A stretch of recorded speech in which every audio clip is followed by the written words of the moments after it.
Good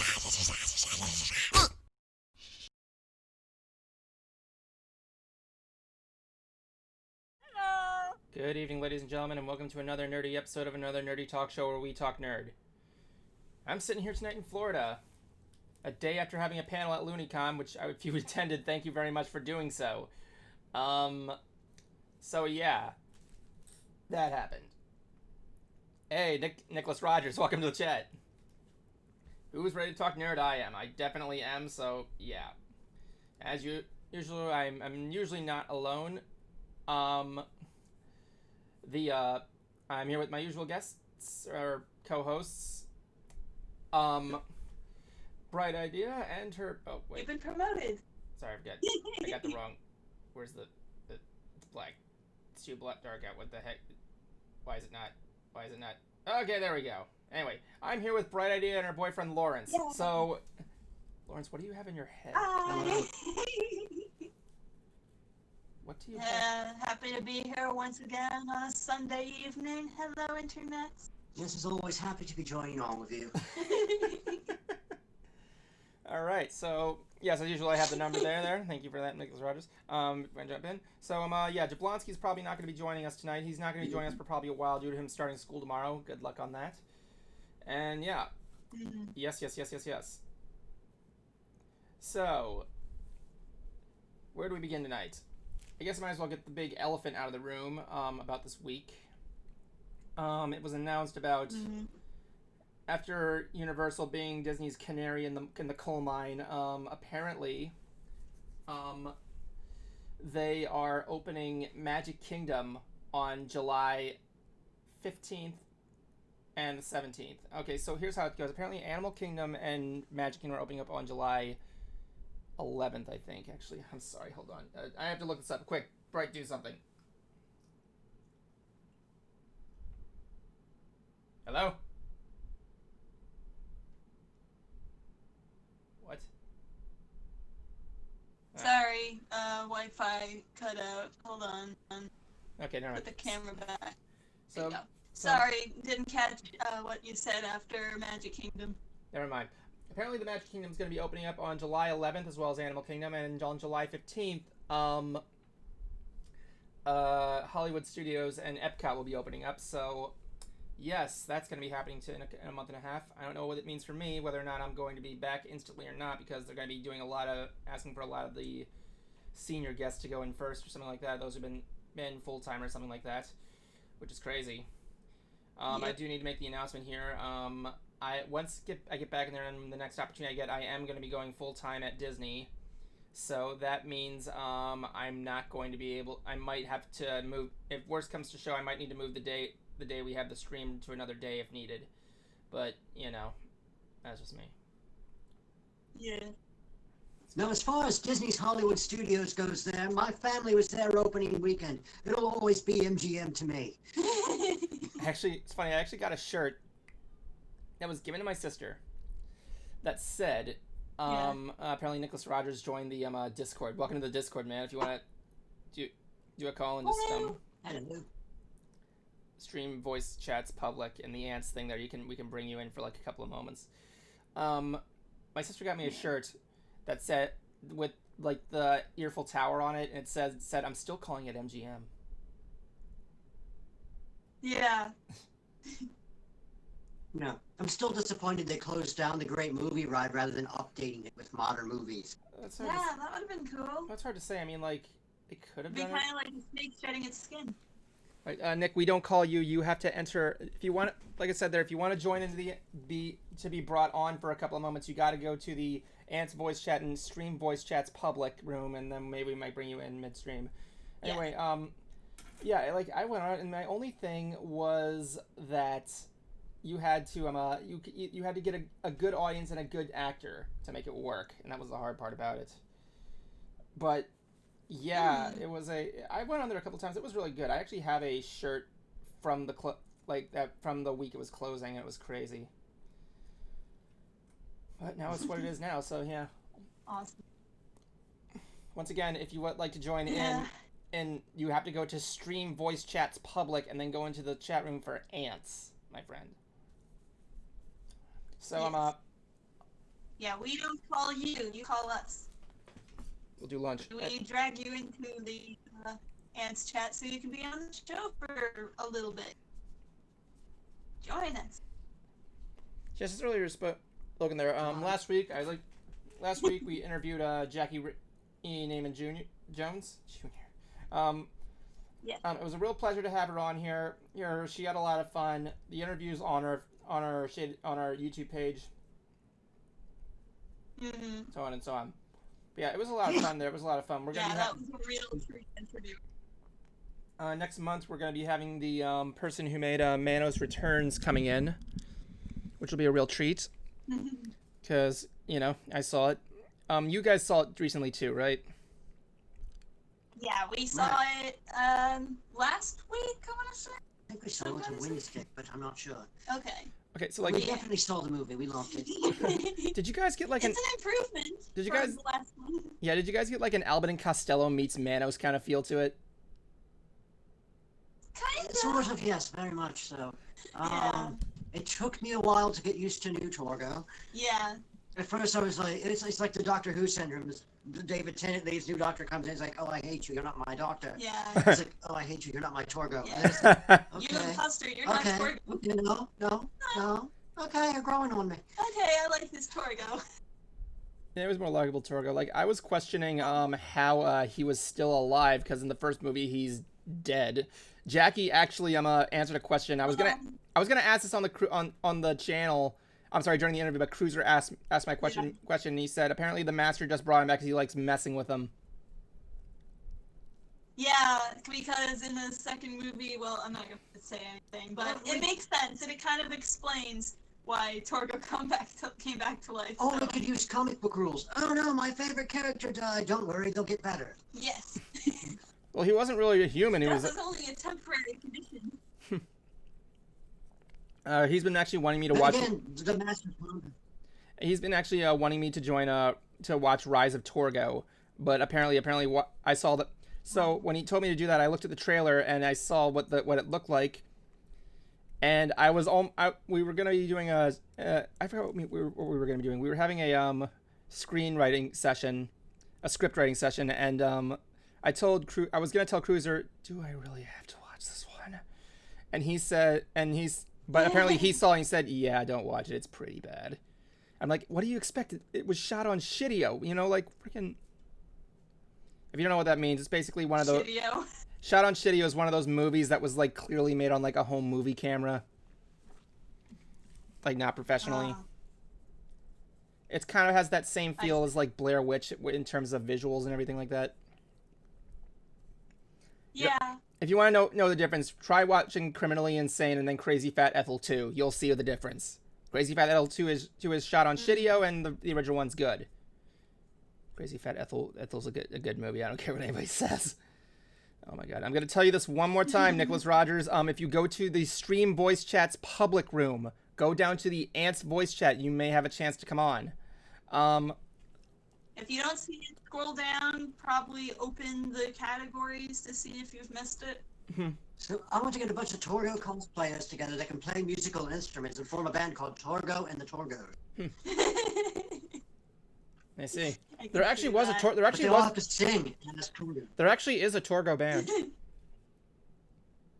There is. Yeah. Did you just will it into existence? Yeah. I forgot what the thing was. I haven't heard much of them, but it was like, interesting stuff. Did you guys see the documentary Hotel Torgo? Yeah. No, we haven't. We've just seen Manos, the Mystery Science Theater 3000 Manos, and the sequel. God, after this I should show you Hotel Torgo. It's really good. It's like basically like a small mini documentary. It's like 30 minutes long.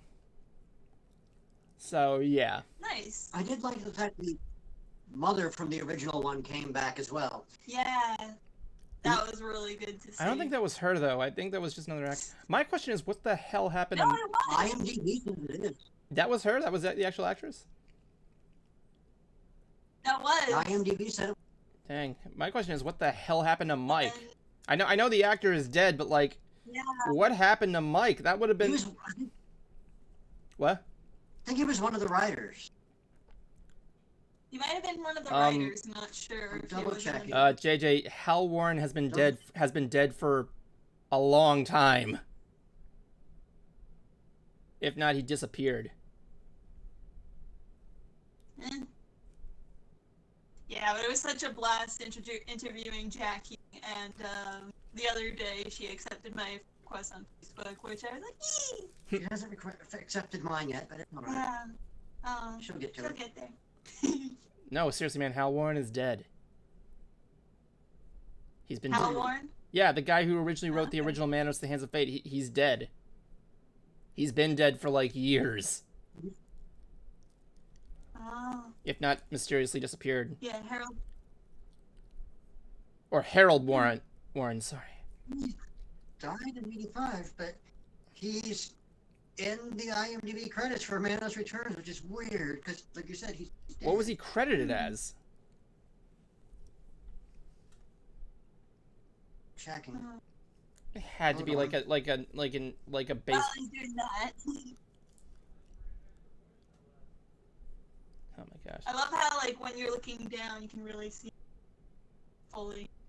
Yeah, the shark on his head. Yeah, he's, for some reason he's listed as one of the writers. I don't understand. Is this Yeah. the website I Restroom? mean, because he- What?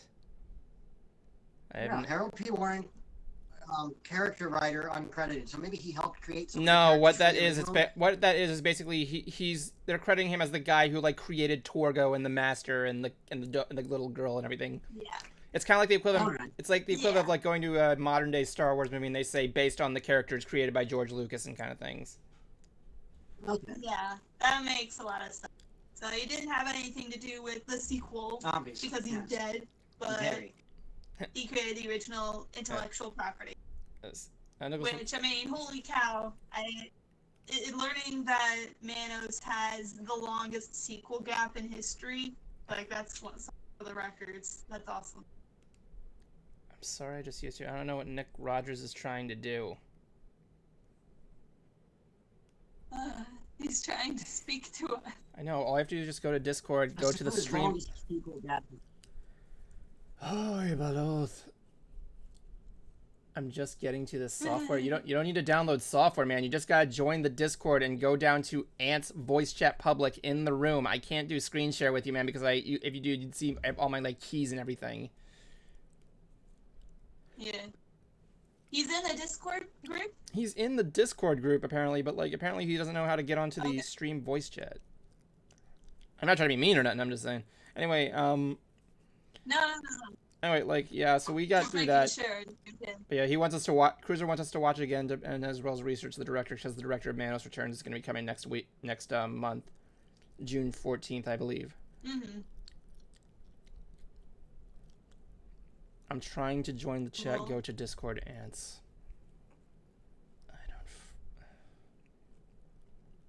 don't. Maybe if he went into the other audio chats, like Yeah, dude, are you- there any other audio chats in Nick, are you like new to Discord or something? Anyway, Just join any of the audio chats and like you can drag him down. yeah, that's what I'm trying to do. He's like not on there. Of course, if his device doesn't have a microphone, can't help you. Oh, he there. is new to Discord. Yeah, it's hard to say, man. You gotta go on the left side. You'll see a bunch of rooms. Like one of them says like general chat, share it. And this room, it's called the Fishbowl. You can see it with a little down arrow right there. If you go all the way down, you'll see one that says stream voice chats public with hashtag stream chat room and a little speakerphone that says ants. If you go in there, you'll be able to be pulled in. Oh, I know how to call guys. Okay. Woo. So join. Anyway, I wonder if he's using a phone or a computer. I'm trying to think of anything else that happened this week. I mean, outside of the planet being on fire right now, you know. But like, Yeah. And not just Australia either. Sorry for because that happened much earlier in this year. oh my god, what is wrong with this freaking year? Yeah, we won't have 2020 vision until 2021. Okay, And so, like, hindsight will be 2020. in hindsight. Anyway, I'm trying to think of something else there. Me and Bright are collabing. Yes. We're making a mock website. Collabing. We're making a mock website so that way we can kind of What? hone our skills. Yeah. Yep. And I'm looking forward to that. It'll be much easier once I get my computer back from the shop. And that's Yeah. still getting fixed. With Yeah. that space bug. But I'm looking forward to collabing area other than video production. Yeah, I got 1 month of vacation left. And I need to make sure it's all good. I don't know what a PHP is. All I know is I want it dead. So yeah. So yeah, that's happening there. Aside from that, nothing really much aside from that. Worked on Mystery Brony Theater, working on a current project right now. I gotta do that. I have to make that a routine thing. Somehow. And you finished the Man-Eater game this Yeah, I week. finished Man-Eater. It was fun. Man-Eater. First game I've ever 100%. Yep, it's where you're the shark simulator essentially. Was it like that one? First game I've ever 100%. Like, you ever heard of that PS2 Jaws game? Yes, it's like that, but actually a little bit better. Yeah, except it's not horrible. It's not like terrible to watch. Oh my gosh. Okay, we got a caller in here, Nicholas. This is actually We actually got a caller, Nicholas C. Rogers, coming this in one's there. open world. I hear you there. All right, Nicholas. Oh, nice. Nicholas C. Rogers, you're on Ants. Welcome to the show. Hello. Maybe. Nicky. Hello. We cannot hear you or see you at all. I'm sorry. Well, we don't need to see him. Hello? Is anybody there? Yeah, can you hear me? There he is. Can you hear me, man? Hey guys. Hey, what's up? Hello. Nothing much. I'm sorry. I'm sorry. I'm still trying to navigate Discord. Yeah, can you hear me? There he is. Yeah. I'm sorry. I'm still trying to navigate with Discord. I'm sorry. Hey guys. Hey, what's up? Dude, you might want to turn your volume down on the speaker because we can hear an echo. Yeah. Yeah, you might want to like There's a shut off slight the delay audio coming between, from what you're saying. the stream. You might want to like mute the stream on your end and just talk on Discord because it's creating an echo.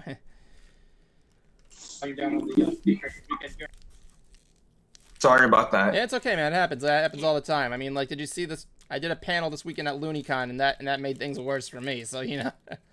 How are you guys doing? Oh, we're doing great. We're doing great. Everything's fine.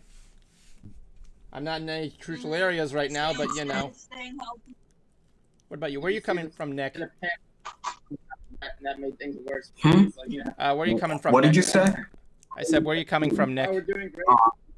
Fine. Again, man, you might. What do you mean? Right.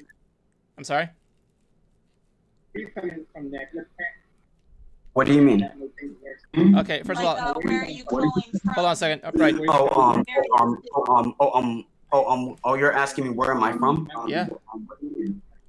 I'm from Maryland originally. Oh, really? Cool, man. Yeah, the same state where BronyCon was hosted. Yes. Nice, man. Awesome. Dude, if you can, I need you to try and like I move your mic from your speakers a little bit. I can hear an echo basically right there. It's all good, but you know, just want to create. Oh, something happened. I liked BronyCon. Yeah, the red. I wonder if his Wi-Fi is Probably. It's not his Wi-Fi. not the best. Hey, it happens. I liked BronyCon. BronyCon was a lot of fun. Yeah. You know, I actually met a guy there who was part of this group called the Brony Show, right? I know. The Brony chat? No, it's called the Brony Show. I don't know why nobody's thought of it either, but like Oh, apparently they're the guys that are fans of Mystery Brony Theater, and they had to basically get the whole thing. Nick, I apologize for kicking you out there. You were kind of silenced a little bit there, so yeah, I apologize. It was good talking to you. I like talking to people there. yeah. Yeah. If you get your speakers fixed up on the thing, just let me no, like we just had an echo. That's all. So Yeah. But like yeah, the Brony Show, they were reacting to Mystery Brony Theater, and they actually left me a chat. They actually left me a message on our panel.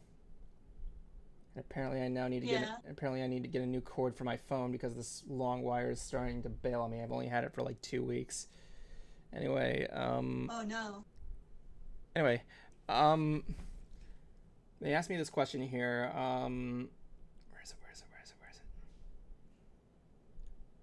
Good content, keep growing. Let's be YouTube. Oh nope, that's a bot. Nope. Yeah, the Let's Be Friends YouTube bot. So Yeah, weird. they wrote down, man, I slept through the entire thing. I wanted to ask if the archives would be available outside the painful Facebook video downloading. I don't know what that means. What does that mean? I have no idea. You're the techo girl. What does it mean? I don't even. What's I a didn't even hear the Facebook? whole thing. Can you say that again? What is a Facebook? Aha. You use Facebook. What does it mean when you download something or someone? Is that like You're some funny. is that like some sort of inexplicable comment? Did this guy leave a derogatory comment? Should I delete it? Should I report it for racism? I don't know. I know. I don't think you have anything to worry about. Do I have to board my windows? But no, Brony Show did a lot of good stuff. They reacted to a lot of Mystery Brony Theater episodes. If they want to have me sometime, I would love to be on there. Like, I was on Twitter, right? Yeah. And I found this episode. What? What? No, I just couldn't hear what you said, and then it took a while for me I to made a post process. on Twitter a couple days ago, and I posted this video I had when I was on Equestria Talk Radio for my work on Snow on Mount Silver. It was a lot of fun. Like I said, I really just want to be on another podcast aside from Ants. You know, just I had a good time doing it. I mean, like you've been on a couple of podcasts, I'm assuming. Yeah, I have actually. I remember doing a podcast with a content creator called I'm Brony and I'm Proud, but he just goes by the initials, so IABAIB. No, P. So it's like I'm Brony and I'm Proud. So he had a show that just talked to different bronies in the fandom and artists and musicians and what they did and such. So I remember going on the show and it was fun being interviewed. Wait, was that the one where you did Apple Bloom's voice? I think. And you said I I can't was the remember a best, and then you specific said one. I was the best collab you ever did on your channel. You know what I'm talking about, right? I'm trying to remember because I also did an interview with Midnight Scribe on his show Creative Vibes. Well, it's not his show, but he is the host. They have Creative Vibes Studio, I think, or it's called something else. It's Highland Bronies because they're based in Scotland, Nice. and that was really fun. Like one of the things that was really cool is that Yeah, like it was so much fun because like 2 years, like BronyCon 2018, I met Midnight Scribe, and it was like seeing an old friend from another country. That was so cool. oh my god, like I got to get myself back on another podcast. I would totally like to be interviewed. Like what's that one podcast that's like on every single like nightly round of Equestria Daily? MLB. Yeah. Oh, it shows that brown pony looking like he's typing on a computer. Excuse me. Yeah, I know there's a pony called like he has like film strips like for a mane. Forget what his name is. Oh, James Quirk maybe. I don't know, but your boyfriend's giving me the weirdest look, like he wants to kill me. So yeah. He's like staring directly at me. I'm like, am I going to die? And he's like waiting for a conversation topic that involves him. Okay. I'm fine. Just spacing out a little. Haven't been sleeping. Okay. Leroy, you're from Earth, right? Indeed, yes. How many clouds does Earth have?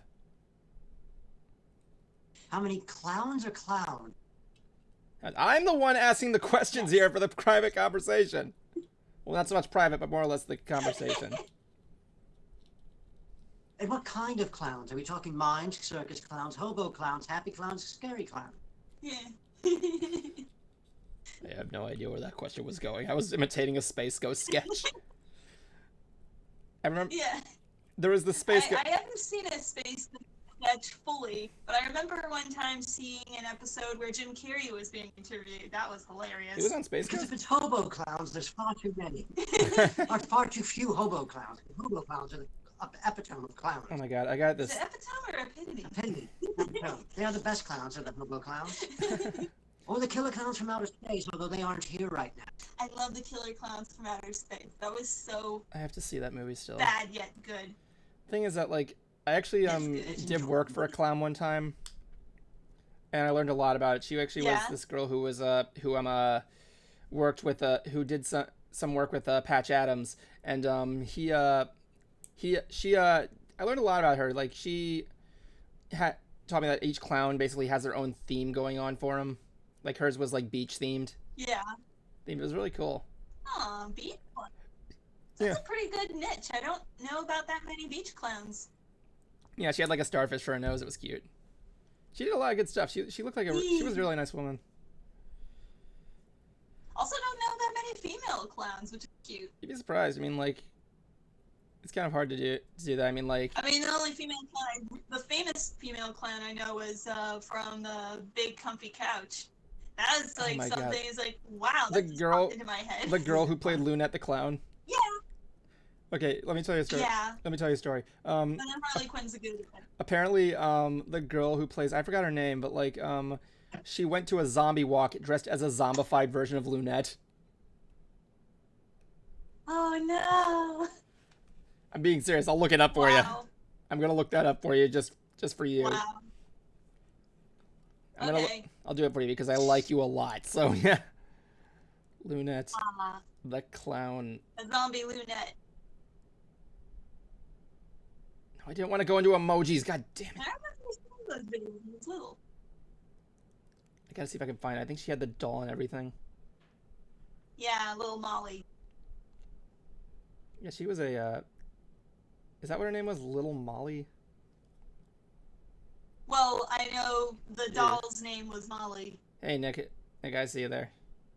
There are some cosplayers.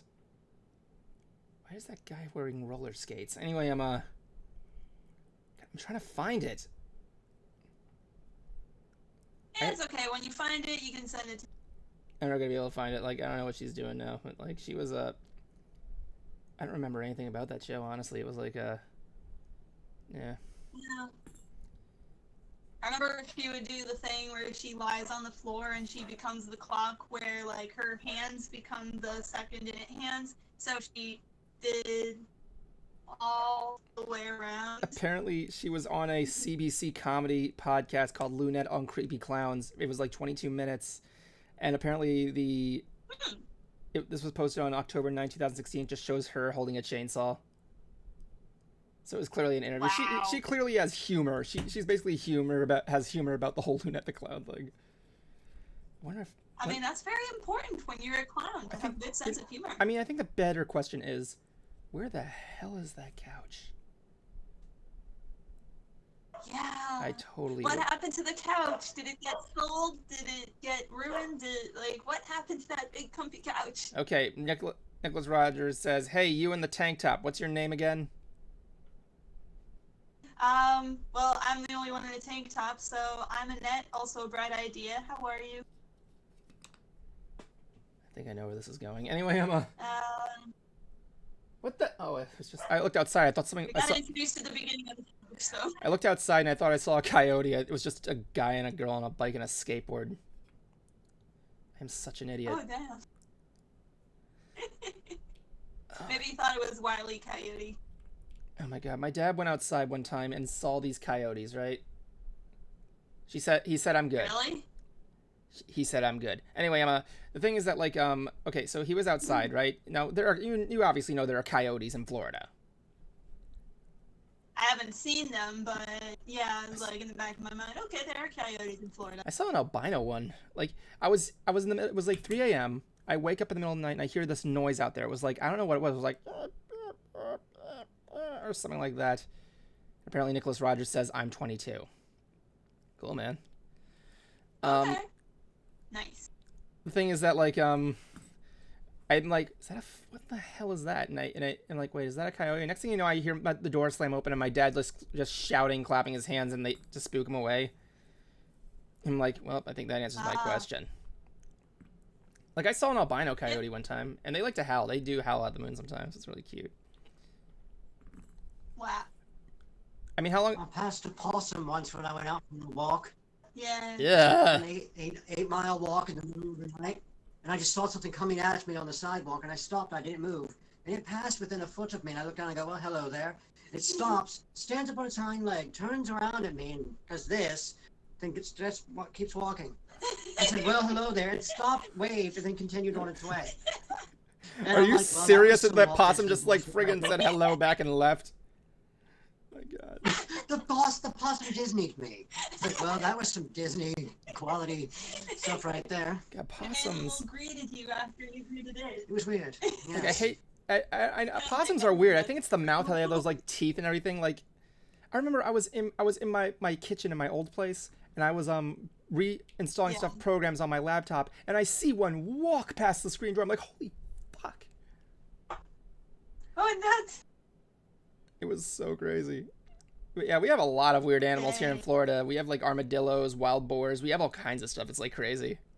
I've seen armadillos in person. That was really interesting. Yeah, Armadillos, as I like to call them, battle possums. Yes. Battle possums. They're like tanks. Yeah, I remember one of them snuck into the back room of one of the Disney parks. Like, I was getting into work and I just see one pass me. And he just trawls down there and I'm like, how's he gonna get under the? He just slips under there and drags it. I'm like, okay. I wasn't gonna bug him. He wasn't gonna eat anything. I mean, like, he's an armadillo. I don't even know how where their mouths are. So yeah. I've seen owls, like one of those little tiny owls. I've seen like make a hole in a palm tree, so this like poking its little head out of the palm tree. That's adorable. We've got a lot of bats there too. Yeah, last night we went Last night we went walking, for a walk. and I was like, look, oh, there's bats. Is that a bird or a bat? It's a bat. Yeah, bats are crazy, man. I was camping one time in Philadelphia. We were in a cabin, and there was a bat that got in all. And as you know, when it gets like nighttime, bats usually just fly around in circles. It's like freaking annoying. Yeah, trying to look for insects. Around here there's insects, although I know there are fruit bats too. Yeah, I can imagine if bats could speak. I'm pretty sure that's what we hear. We just hear like a loud screaming noise. You ever seen like the screaming son from Rick and Morty? Yeah. That would be a bat doing that when he's just flying in circles, like ah. Yeah. Because like they use sonar or they use echolocation to get around. So it's like, hey. Yeah, I'm here. I know. I read. Greatest bat was played by Robin Williams. Yeah. Oh my God, Batty the Bat. Yeah, that's true. My name is Batty. My most something are erratic. Yeah, I don't remember that. I rap. miss that, man. Yeah, man, we do. Yes, he is sorely missed. Yep. Despite that movie being terrible, but like the thing was that like No. like I remember oh my God, I'm trying to think of something else here. Do we have tarantulas? I don't know. I don't know. I haven't Maybe. seen. I mean, I can imagine people letting them go and them breeding and spreading, you know, like the anacondas have and iguanas have. Yeah. Oh, do you remember Say that iguanas. Okay, here's something that's interesting. Remember that Eaten Alive special that was on TV one time? Eaten alive? No. Okay, I got to tell you this story. Okay. My girlfriend, Alright. I'm sorry, my ex-girlfriend, the bitch, basically said that I'm sorry, the whore basically said that she liked animals. She likes animals. And I Alright. remember there was this special that was coming on Animal Planet. It was like a 2 or 3 hour long special for TV. It was called Eaten Alive, and it was about this guy who was going in the middle of the Amazon to get swallowed by an anaconda. Oh. So yes, it's advertised all over the Yeah. fucking place, like magazines, newspapers, everything there. And yeah, he's going in there with like he's advertising. He has like armor. He has like a chainmail to prevent him from getting like anything there. His goal is to get images of him, get a video camera video of. I'm sorry. He wants to get a video of him getting eaten by an anaconda. So she wants to see it. I'm like, I don't want to freaking anyway. Like, because I had no interest. I really didn't even care. But like, you know, if we ended up watching, I'm like, maybe I would like to see what it's like getting swallowed by an anaconda. And so I'm going to the Facebook to see the live feed. I know some people would be into that, but let's Yeah, I was not about go to there. say. I went on the Facebook, and half of the people that were leaving comments on the live feed were just people that were just people. It was either people that were asking questions, wondering where this was gonna go, or it was just a bunch of people with fetishes. So, Yeah. what happened was, like, it's 1.5 hours in. I'm like, how long is this thing? So I like type in there. I'm like, when are you gonna be eaten by the goddamn snake, man? Come on. And he's like, Yeah. and apparently, what happens is, oh my god, you really don't remember this? No, I Okay. used to watch Animal Planet only when they had their little American Idol type show. They had Pet Star Yeah, and the Most Extreme. I used to Like watch the top 10 list of like whatever topic we're talking about. I used to watch Animal Planet when it was about actual animals. Yeah, And what do the they Most Extreme was a good show. I remember that. Yeah, it's So great. what happened with the anaconda? Okay, Yes. so he's going around. They're trying to find the perfect anaconda. You know, it's like trying to find the perfect plant or whatever. Anyway, so they end up finding one. He gets in the chainmail and everything, and the mask and everything. He looks freaking ridiculous. I gotta look this up. I gotta see if I can find an image of what his armor was like. Alive. Did he look like from medieval, like the medieval chainmail? Hold on, or... I don't know what he had a chainmail on. I forgot what his suit was like. He's got like a vest on. He had like a GoPro. He had like a mask. He looks like, oh my god. Okay, I'm gonna show you an image. I don't know. I'm gonna show you an image of what he looked like. If you were to make this like monochrome and like put in like an old movie, this looked like a monster. Okay. He looks like he's wearing the armor from Dodgeball. Oh, yeah. That is weird. He kind of looks like a Power Rangers character or I was just saying, something. he looks like a Power Ranger villain. Yeah. If I look carefully here, he has kind of like a Sub-Zero kind of head. Anyway, so he's prattling around the swamp for 2 hours, and he finally finds a snake, and he just jumps in there. The snake's trying to get at him, and it bites him all the time, and whatever. So the snake is starting to constrict him.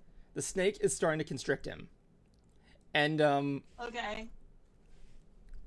hold on, I gotta bring up the Wikipedia article, because the response, I love reading the responses to this. This was a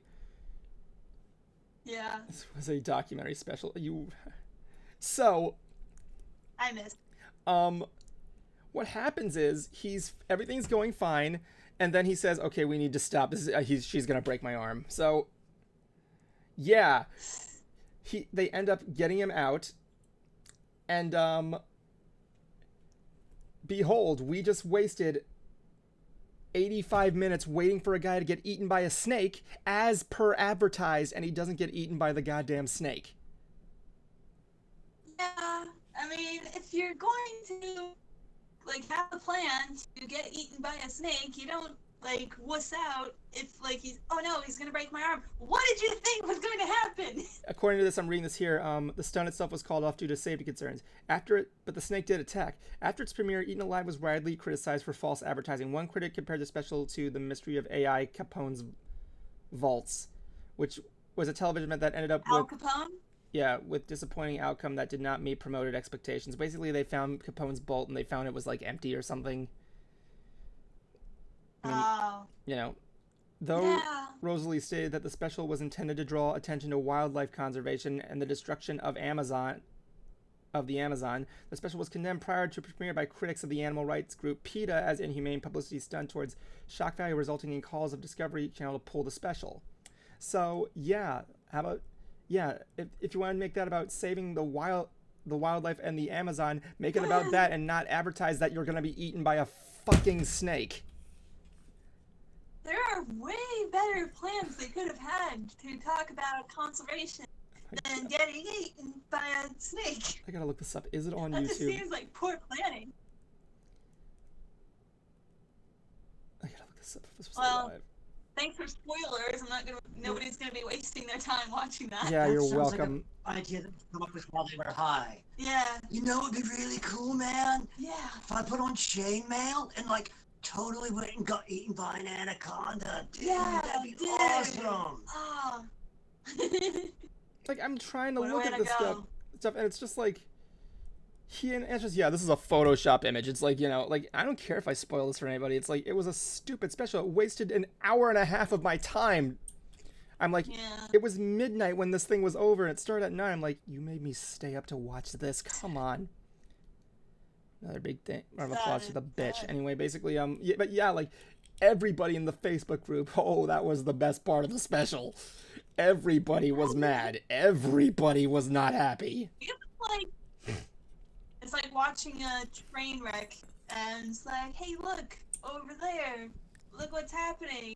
Like, I guess you can connect on that level. Oh my god, it's like making a Godzilla movie and only featuring 8 minutes of Godzilla.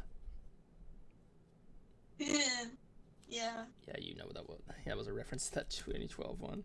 Anyway, like that was a thing. Yeah. Like, hey, I'm glad I didn't bring that up when Cruiser was here because he's gonna bring up that James Rolfe like review where he says, I hate to admit it, I really hate to admit it, but the original one was better than that one. I'm like, I don't want to hear this again, honestly. Yeah. But like, yeah. The original, like the 19. No. No, like the one. Thanks for with joining Matthew us. Broderick. Yeah. Nicholas Rogers, thanks for joining us. No, he says goodnight. Yes. Sorry, the voice check couldn't work out, man. Maybe if you can get us next week, that'd be cool. Like I said, I can only do one guest a day, and like, I'm sorry, not one guest. One caller. A caller gets like one chance a week. So At a yeah. time. When sequels fail, that was the thing. Like the Matthew Broderick one was, I just tried watching it when I was in college, and I just thought it was boring. That was my thing. I mean, like even considering that the moment I myself. Yeah, I mean, they did. I'll think about it. Anyway, like the thing with that is that like like I liked how the response it's not even Godzilla in the movie. Honestly, they like renamed the monster Zilla, and I'm pretty sure you told me about Final Wars. You told me about Final Wars, right? Final Wars is amazing, and Zilla appears in it and gets his ass handed to him. Yeah. And one of the comments immediately after that by the SpaceX aliens or whatever is like, I knew that tuna-eating lizard wasn't worth anything, or something like that. Like they took like Toho took a cheap shot, and it was beautiful. Yep. If we got anything from that movie, it was actually a pretty decent animated series. That was pretty cool. But like I remember like when the new Godzilla movie was coming out, like I remember there's a shot of this girl, right? And she says Zilla. And I just repeat whenever she says that, I'm like, no, it's not. Anyway, like, it's just ridiculous. I still have yet to see King of Monsters. I heard it's really good. It's okay. I enjoyed King of the Monsters. The one before it, not so much, but I like the fan theory that Bryan Cranston's character actually is Walter White, and something goes wrong and the meth lab explodes and just covers the city in gas. So the entire movie is a hallucination by everybody because of the blue sky meth. Wow. Yeah, Mothra didn't really exist. Yes, that was my one question about the movie that I kind of got disappointed. I'm like, when I heard Mothra was going to be in King of Monsters, I'm like, okay, who fucked with her fairies this time? And apparently, no, they're not in the movie. I'm like, what the fuck? And like, like. They are, but they're not. They do allude to the whole twins thing, and I think they're going to go into it more with Godzilla versus King Kong when that comes. Are the restaurants starting to open in your states? Just asking. We got a couple opening up. We're starting to open up one step at a time. I'm answering a question in the chats. I want my bar back though. I want to go there and get me a Black Russian. I've heard of White Russians, but what's a Black Russian in a drink? It's like a chocolate like flavor to it. It's really fun. Huh? Nah. Yeah, it's good. If you ever stop by here, I'll bring you to this bar, and I'll let you have one. But like, the thing is that would be fun to visit. So what you're saying is the fairies are kind of in the movie, is what you're saying now? The twins are in the movie, and they show like a photograph of like the twins, like multi-generation family picture of all of them. But they're not like little fairy ladies.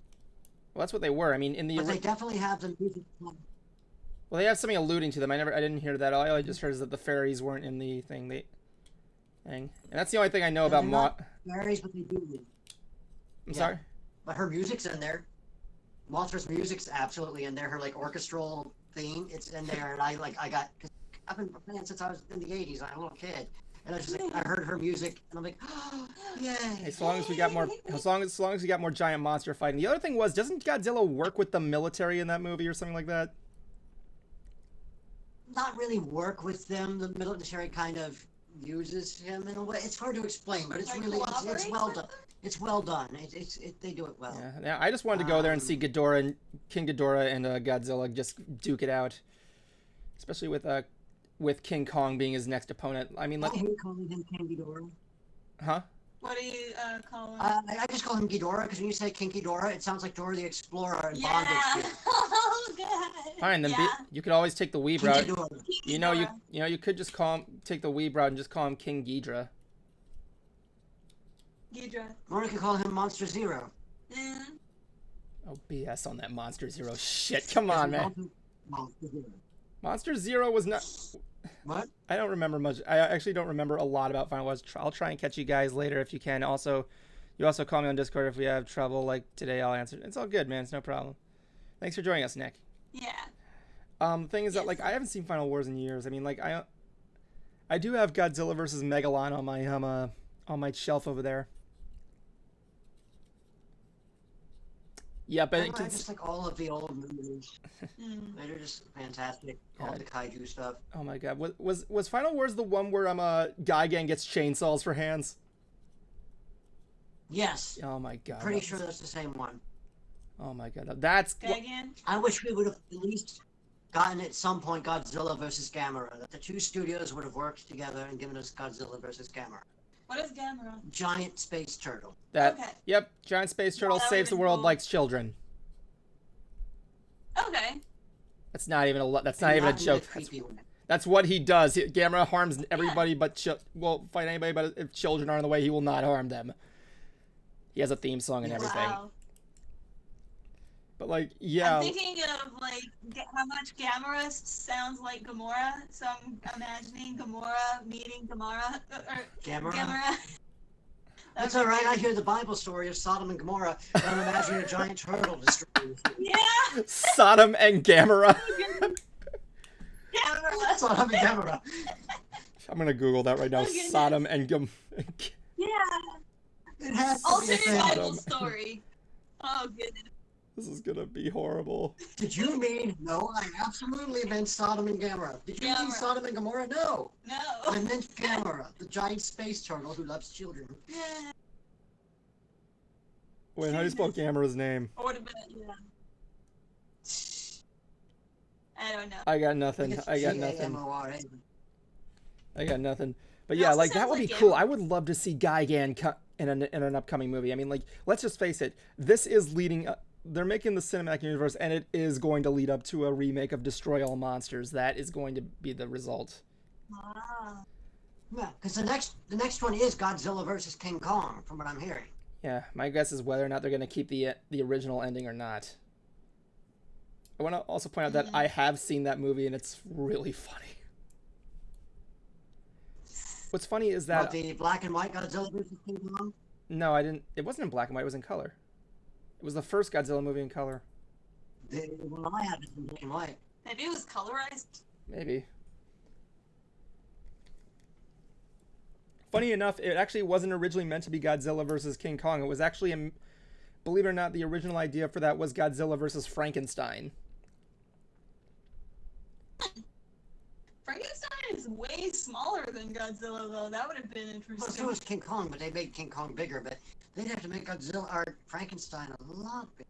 Yeah. Well, yeah, the deal. Or Godzilla, a lot smaller. Well, the deal was apparently Germany wanted Godzilla to go against a monster created by Dr. Frankenstein, and there are images of the fight. Like right here, you can see there was an image of the fight. There are images of the fight online, but That's hilarious. my guess is they didn't have enough money to like keep the rights or something. But apparently Germany still kind of counts all the next Godzilla movies as like Godzilla fighting a monster from Dr. that was made by Dr. Frankenstein. And like you can kind of tell because in the movie lightning like powers up King Kong when it was clearly supposed to be Frankenstein. And believe it or not, heck, in Germany, apparently Jet Jaguar is King Kong in a robot suit. Jaguar. Jet Jaguar. I'm not up on. He's like a giant robot man. Okay. Okay, so. Is he anything like a Jaguar? No. Okay. So in That's- Godzilla vs. Megalon, first of all, this was an episode done on Mystery Science Theater, so that's saying a lot. So so what happened? Say a lot. So what happens is that like there was this contest that was held where they asked kids to design a movie, like a hero, and they'll make it into a movie with Godzilla or something. And one kindergartner made a character called Jet Jaguar, who's like this robot dude, who basically can change size, and he fights with Godzilla. If there's anything you've seen from Godzilla vs. Megalon, it's the awesome drop kick. I found it. What? Sodom and Gomorrah. Oh my god. You get it? That's just amazing. Okay, so I'm going to show you a picture of Jet Jaguar, and I'm going to ask you to do me a favor, Bright. I want you to look at this picture and try your damnedest not to laugh. Try your damnedest not to laugh at this image. Okay. Okay, here you go. Let's see. Can you see it? Mm-hmm. She's trying her hardest. Kmart Ultraman. Did I mention he has a theme song? I told you, he looks ridiculous. That is funny. He looks like the main character from Dragon Slayer, or no, what's the video game that Gonku's in? The Dragon Slayer. Dragon Slayer. Very doesn't. I disagree. Not really. But he definitely looks like Kmart Iron Man. Not Iron Man, Kmart Ultraman.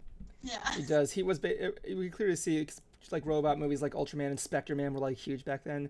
But like the thing is that like I said, he has a theme song. May I add? It's played at the end. Anyway, Wow. Yeah. But you do know that at one point Godzilla took on the Avengers. What? I can believe it. In the comic books, there was a point where Marvel owned Godzilla, and Godzilla fought the Avengers. Oh, And there's a point where J. Jonah Jameson leans out the window and berates Godzilla for destroying the city. wow. But like Because it's J. Jonah Jameson. Yeah. But yeah, Jet Jaguar would not make his appearance in any And other. apparently he has been, Go on. J.K. Simmons has been contracted for multiple Spider-Man movies coming out in the future. God, Because that's who the awesome. fuck else is going to play J. Jonah Jameson? Yeah. Note That's taken. awesome. Yeah. So anyway, like Jet Jaguar didn't make his appearance in any other Godzilla films, but he was in the video games. And my only hope is that they finally do that Pacific Rim Godzilla crossover where we can finally get a Jet Jaguar Jaeger. I want to see that. Are we talking about the PS4 game, Godzilla game? No, he was in the PS4 game, wasn't he? There was. Yeah. He was in Destroy All Monsters. He was in Save the Planet. He was in Unleashed. He was in there. I think the song is in the PS4 version, from what I've heard. What I heard. I don't know. I haven't played the PS4 version. I've only heard stuff about it. But like, yeah. It's okay. The controls are clunky as hell, though. I mean, like the thing is that with that is like, you look at like other things that are like out there. Like there's other monsters out there like Rodan. I haven't seen a lot of Rodan. He's in the new one. Yeah, I know. He's this giant bird. I like that scene, that overhead scene where he's flying over the city and he destroys it underneath him with the backdraft of his or whatever it's called. Hey, Cruiser, what's up? They Hello, kept his Cruiser. original Hello. powers. Hello. Well, I did chime in a little bit for your panels, and you never told them how I came into the picture. I noticed did. that. No one. Did I? No one asked that question. Someone asked how'd you guys all meet? How'd you all come together? And you left me out of it. Yeah, because Yeah. they were asking Because about the we're question. in part of the panel, but you should have talked about Cruiser. Sorry, man. At least I did give you a shout out for Cliff Rock, though. At least. Yeah. Little bitch. Mr. Oh, you saved us when the guy who won the audition for Mystery Brony Theater left. And those are chihuahuas going off. I hate them all. Okay, but anyway, So now I'm going to talk now because I'm pretty sure I have something more interesting to say anyway. Yeah, sure, why not? We'll go back to the What subject. do you have? Okay. I've been watching this thing called Abadar, the Last Pot Smoker. So, no, I'm kidding. I did actually start watching Avatar. The Last Airbender. Yay, you did. Yes. Or as like Arnold Schwarzenegger called yes, it, I did. Abadar. Confused with the blue Hence the joke, Abadar. Abadar. But yeah, I finished. I did finish the first season. nice. I told this to Evan, but the character Zuko. Now I know they said he's a teenager, but Yeah. he looks like someone who should be fighting in Mortal Kombat. Okay, this guy I mean, he looks like an adult. He doesn't look like a teenager. And when I hear that voice, I'm like, this doesn't go with someone who looks like that. No, I mean, no. I mean, like, no offense to Bosco, because he definitely is doing a good job with that voice, but that's just not how I picture someone like him would sound. I think it's the hair in the first season. He changes his appearance in the second season. Yeah, yeah, he has like normalish, he has like normalish hair. Yeah. Normal-ish hair. Whereas, like, where he's a prince, you see he's like bald with that like top knot. Yeah. And the character of Aang, Yeah. definitely a sweet little boy. Can get a little annoying at times. Yeah. And at times I thought the pacing seemed a bit fast, but then again, it's a 22-minute kids cartoon. It's not a movie. Yeah. So of course things are kind of sped up here a little bit. Yeah. And What did you think of Sokka? Sokka, I like. Her brother, I feel bad for because it feels like he's just the punching bag. I get that he's the plucky, I get that he's the plucky, but I just don't feel like he's got really much of a chance to do much except for the season finale. Well, you're gonna get into the character a little bit more. He Like, gets a lot to do later on. yeah, you're like gonna get to like him. Like that's the thing. Like as you grow up with these guys, you're gonna see their like. I won't give it too much there. By the way, so did you end up just watching or did you skip the Great Divide? What's the Great Divide? Oh my god. Okay, there's an That's the episode where they're crossing the canyon.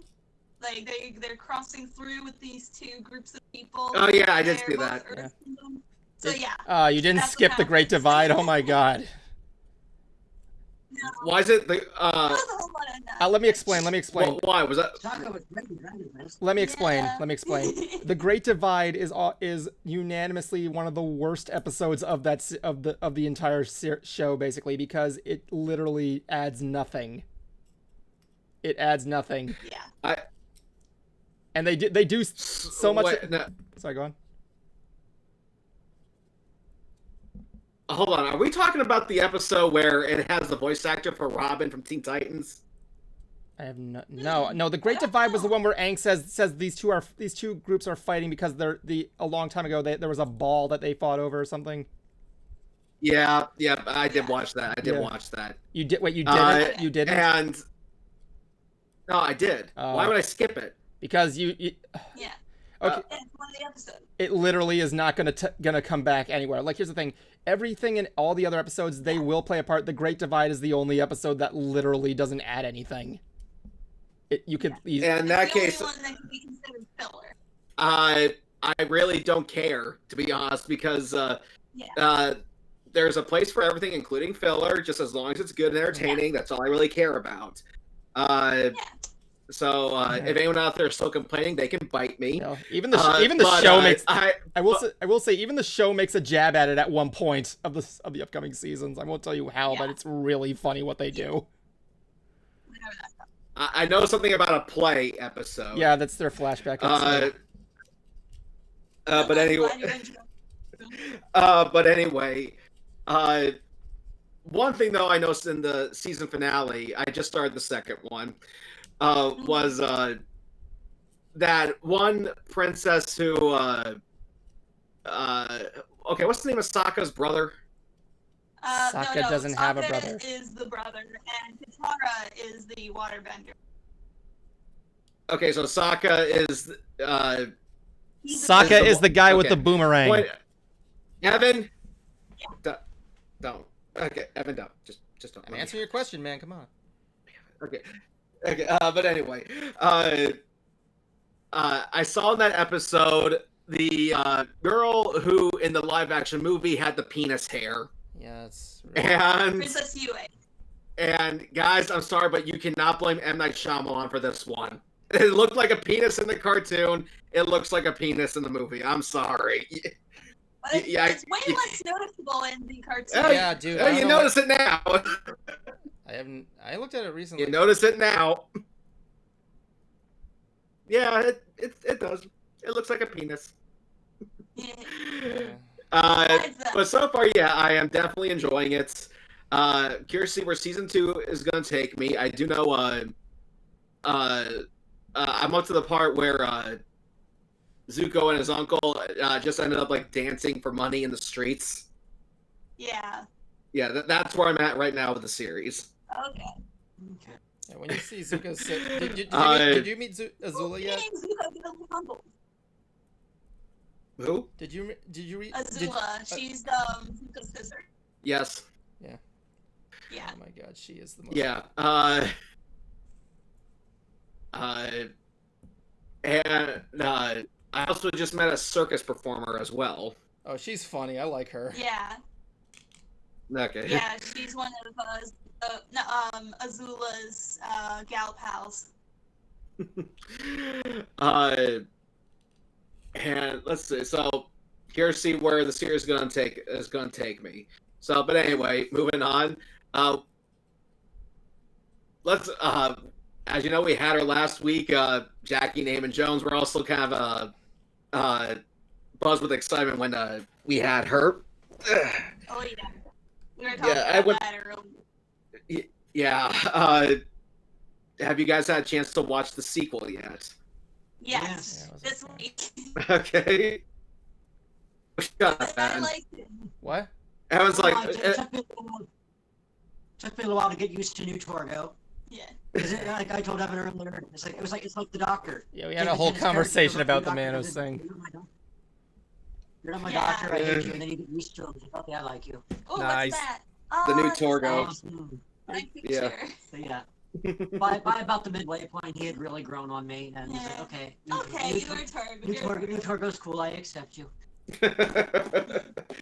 I did have a chance to finish the prequel movie Rise of Torgo, and yeah, it's kind of bad.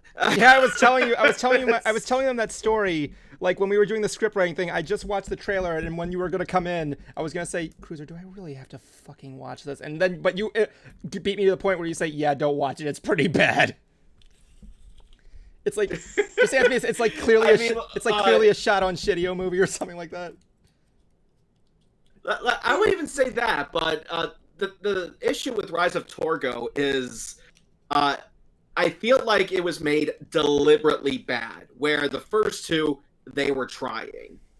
Like in the first movie, the lines were dubbed in because they shot with a camera that couldn't record sound.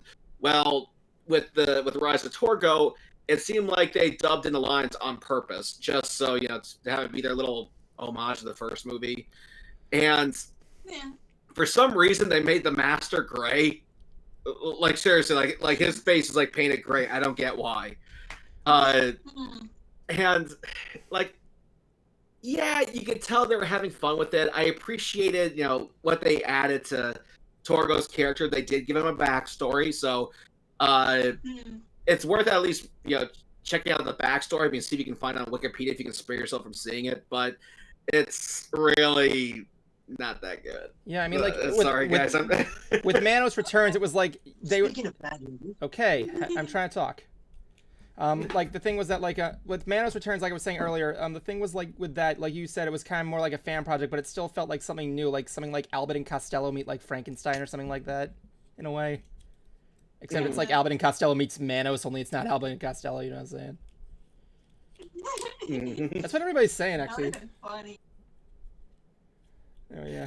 Well, Were you gonna say that, Simon? We I could stand have by watched with the Screaming School like you said we would.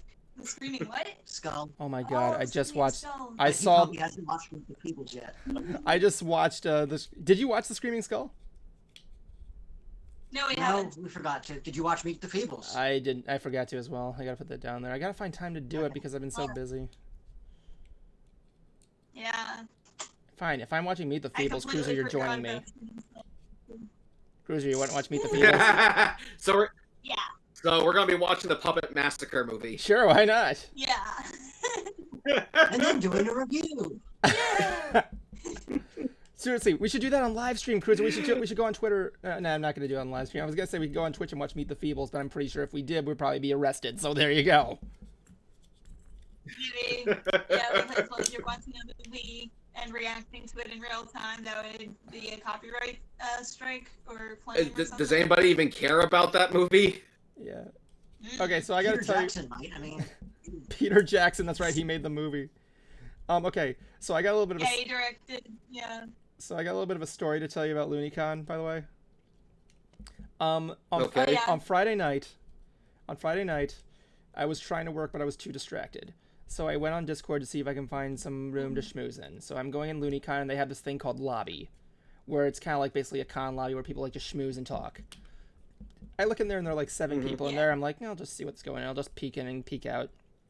I'm pretty sure no one will even care.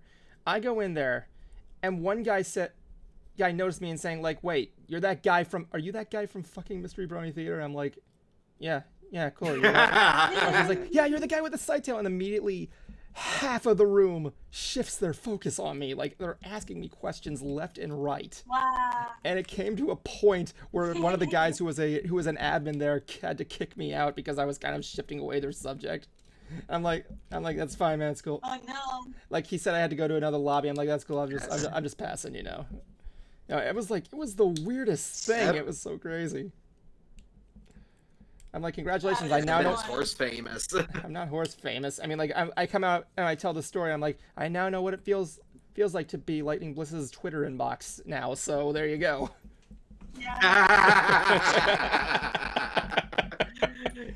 Speaking of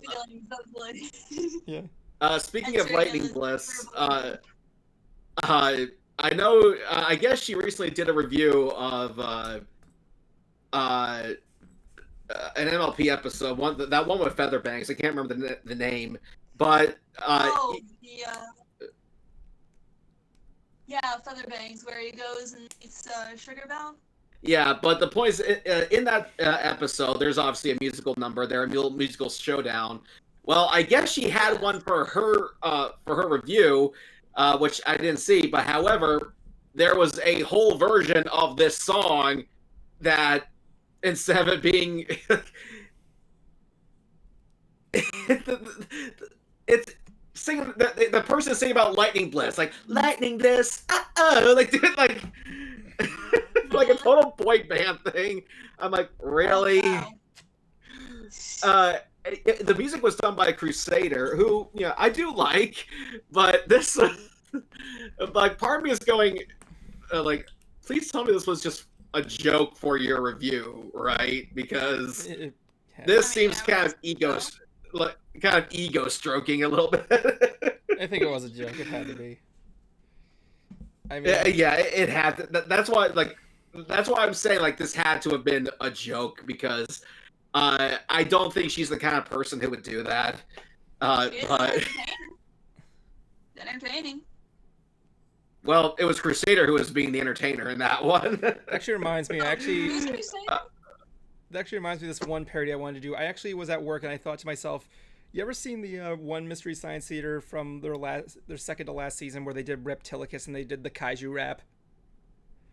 I wanted to do a Yes. I wanted to do a parody of that on Mystery Brony Theater, where me and Zach are like go up to Cruiser, who's just sitting there playing a video game. He's like on his cell phone. He's like, I need to know, and we just ask him about the creatures in here. He's like, well, I could tell you. I'm like, yes, tell us. Presumably through rap. And he's gonna go like, no, I'm a rocker. I'm like, come on, man. And I was gonna go like, come on, man. This is the easiest thing I can do. And you're like, fine. So we do like an entire kaiju rap of the creatures in the MLP universe. That would be good.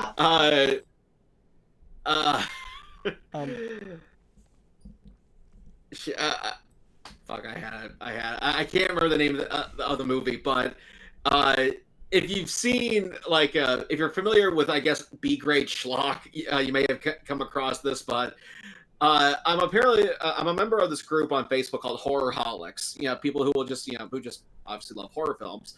But they even go as far as liking some of the really shitty stuff. Like, they had this thing, someone posted about this. It was like a pastor, but who serves raptors. Oh dear. Oh, Velocipaster. No, it's different. It sounds like he's serving raptors. Yes. He's like two dinosaurs. Cruiser, Yes. Cruiser. Bright Idea has been talking about that movie for a long time. She will not shut up about it because she wants to see this. Have you seen it? Velocipaster. It's a priest who turns into a raptor. How have you not seen this? Like, It's on YouTube. Bright has been like a massive like pusher for us watching this thing. Yeah. Well, let's see. Auto-generated subtitles. Yeah. Auto-generated subtitles just adds another layer of Because when the Chinese layering. guy starts talking in Chinese, auto-translate, auto-caption with English Yeah. is trying to translate English, judged by the way it sounds. It's so So funny. it's saying some really weird crap. Or like somebody speaking Latin to try and like exercise whatever this priest has. Whatever he's saying in Latin gets translated as well. But it's nowhere near the actual what it's The actually saying. It's just, Velocipaster. The Velocipaster. yes, that one. Yeah, you need That's to what you see need to that. watch. Yes. Awful. Yeah. I will say when you see, like, the pictures of the movie, like on like the we'll call it the album art for the sake of the argument. Yeah. It does look interesting and cool. Like, I saw another one for Psycho Shark, but I went, wait a minute. James Rolfe talked about this, and it was pretty bad. So. If you want an example of how bad Velocipaster is, there's a point in the movie where there's a car accident. Yes. And then the Very next early the part. next shot is insert car accident footage here. Yeah. Or basically VFX Or car something like that. explosion. It's like So it was like insert stock certain footage, special basically. effect here. Yeah. It was basically What? stock footage. Yeah. Not even it's stock footage. There is no picture of a car accident. It's It an is- empty road with the text across the screen. Insert VFX VFX for car car explosion. explosion here. Oh my Psycho god. Shark. Okay. Yeah, like. Shut up, Meg. You understand? Like, there's a movie called Shark Exorcist, for Christ's sake. Okay. Are people being possessed by sharks, or is it somebody exercising sharks who are possessed? Yeah. Does the I shark think come it's a into possessed control? shark. I think it's a possessed shark. What if the person is acting like a shark and he's just like he needs to breathe underwater? It's alright. There's a movie that I was told about that I need to find. I think it's called The Tree. And it is a shot-for-shot recreation of Jaws that takes place in a national forest. There is a tree eating people. What? Oh my god. I'm thinking of the tree from Harry Potter that one love. Yeah. I'm thinking of the tree. I'm thinking of like the trees from like Troll 3. So yeah. Or Night of the I Creep. also recently Is my microphone walking? recently got another autograph for the collection. And just to kind of show scale for size here, like, this was the Torgo one, Nice. and this is the new one. I didn't realize how big this thing was. This is Kane Hodder of Jason Voorhees. Yeah. Kane Hodder is easily my favorite. Look, I like Ari, but Kane Hodder is awesome. This thing is bigger than my head. Yeah, man. Well, Cruiser. That's the scale of the measurement. The autograph is as big as your head, and Kane Hodder is as big as two of you stacked on each other's shoulders. So there you go. One interesting thing about Kane Hodder is that he hates it when people poke him in the chest. For some reason, like, he absolutely hates that. I would kind of hate it too, but you know. But speaking of Kane, there was actually a documentary that was released about him not too long ago. I can't remember what it was called, but it just kind of it was about his kind of how he got his start as a stuntman, but also the fire accident that he almost never talks about. Oh my god, explain. If you ever meet Kane Hodder in person, you'll notice that he is, like always wearing gloves, and he's got, he's got these little burn marks on his arm. And when I first met him, I asked him, like, oh, hey, what's that about? Like, oh, it's something that happened when I was a kid.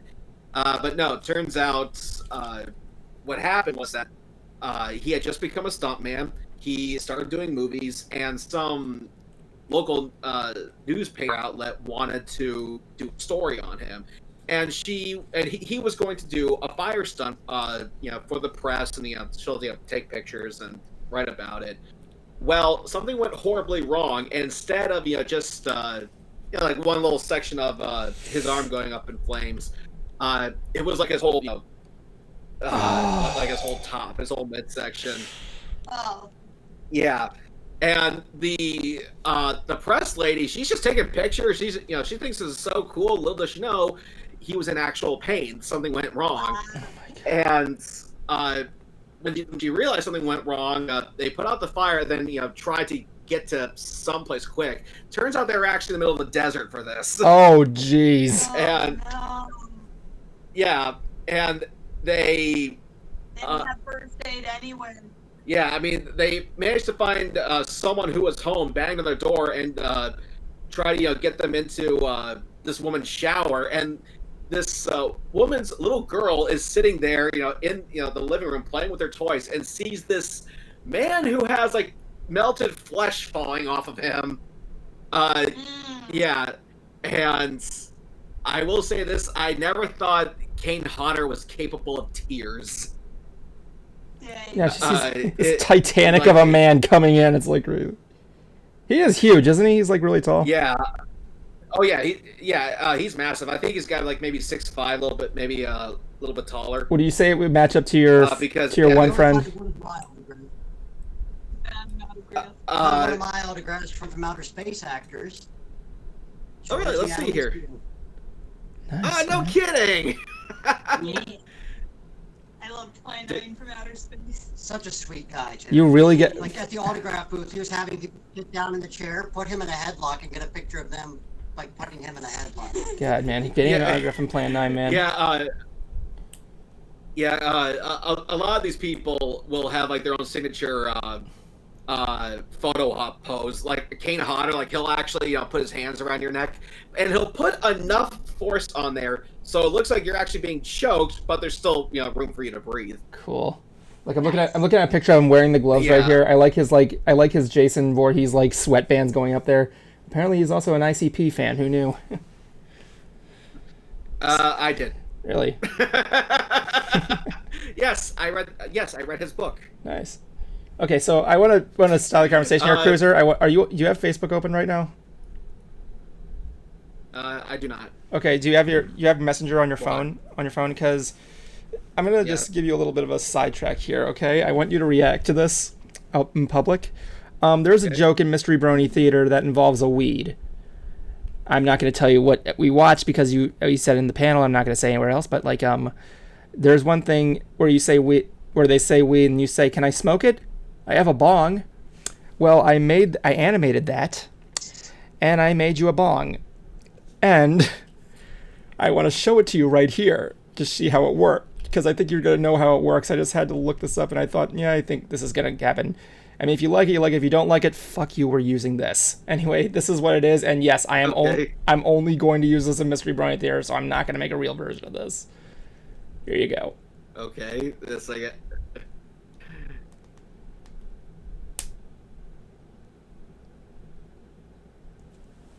Come on, you can load. I also have the cast of The Untouchables. Oh man, nice! Wait, hold on, I'm waiting for Cruiser to react to something. It's not loading. Let me try going to the website here. Yeah, it's fine. Was that by The Untouchables? You mean the Sean Connery one or the? The Sean Connery one, yeah. His autographs on here. Dude, that's awesome. I love that movie. Of course, I also have Hulk Hogan. The Hulkster. Got the Hulkster and Jack Hanna. Okay, hold on. Here we go. Oh my god, I hope you like this thing.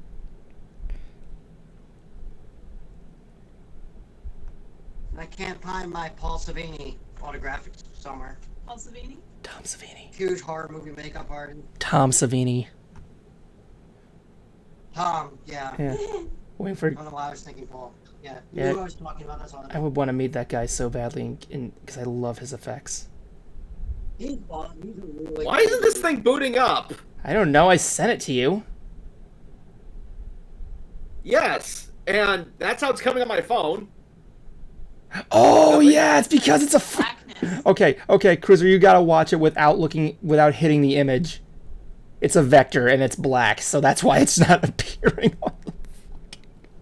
Oh no. Because it's a vector, you gotta look at it without hitting the image and enhancing it. It'll be right there. Okay, so this isn't a video then. No, it's just it's a image. Since it's a it's in the silhouette, it's all Alright. black. That's why it's not showing up. All right. Okay. That's a bomb. Yeah, that's what I'm doing there. I'm trying to see if I can It make. looks like my next If you get it, looks like my next guitar. you inhale with the swirly straw that says "yeah," and then the steam comes out of the dragon. You know. Really? I thought that was a plug, the input plug or something. I gotta see if I can make steam come out of the dragon. But like,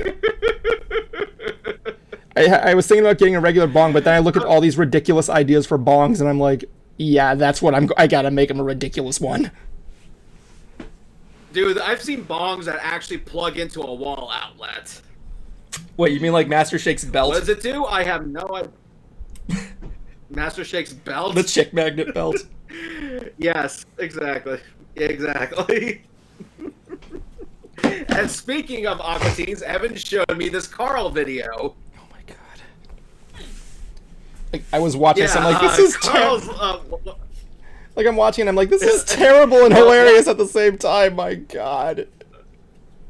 why is it terrible? My god. I don't know, it just like gave... No, seriously, why is it...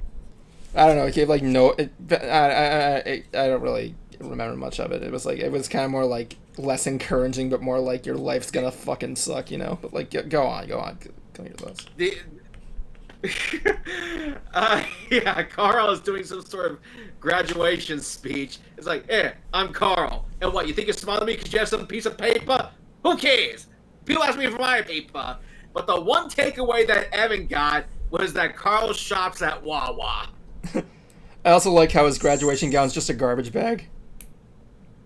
Yeah. Did you notice that too? Yes. Oh my god. I think it was probably a recycled asset from when the episode Frylock gets cancer. I don't know if no, I think that wasn't it. It was shorter, if I remember. Yeah, because remember, no, because in the episode where Frylock gets cancer, Frylock is staying on Carl's bed, but he's got like a trash bag and a mask on. Yeah. Which is a sad episode, I just want to say. Sorry, I mean, as you can tell, me and Cruiser are massive Aqua Teen fans. The king of fries, how does it get food? It's a long story. He gets like And melanoma. Yes, and we actually will have the voice of Frylock on here in July. Yeah, Carrie's coming. So, Wow.